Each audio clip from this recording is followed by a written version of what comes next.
তিন শ্রেণীর ব্যক্তির বিরুদ্ধে আল্লাহ বলেন আমি নিজেই কিয়ামতের দিন মামলা দায়ের করব।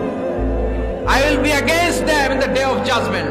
Three categories of people I will be against them in the day of judgment. তিন শ্রেণীর লোক কিয়ামতের দিন তারা ছাড় পাবে না।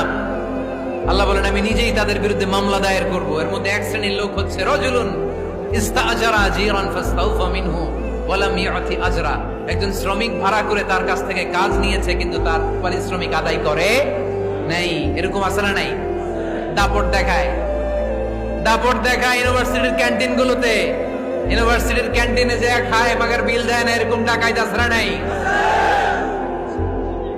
চায়ের দোকানে চা খায় আগে পরে দিমু বিল দেয় না, আছে না নাই? দোকানে যে পণ্য কিনে বিল দেয় না পরে দিমু, আছে না নাই?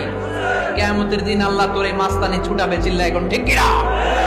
আনা খাসমুহুম, আমি নিজেই তাদের বিরুদ্ধে মামলা দায়ের করব। কথাটা কার?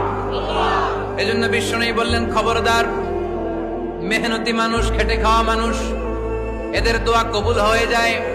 আতুল আজিরা আজরাহু ক্বাবলা আন ইয়াজিফা আরাকুহু। খবরদার, বিশ্বনবী বললেন শ্রমিকের ঘাম শুকিয়ে যাওয়ার আগে তাদের পারিশ্রমিক মিটিয়ে দাও। বিশ্বনবীর বিখ্যাত হাদিস, আতুল আজিরা আজরাহু ক্বাবলা আন ইয়াজিফা আরাকুহু।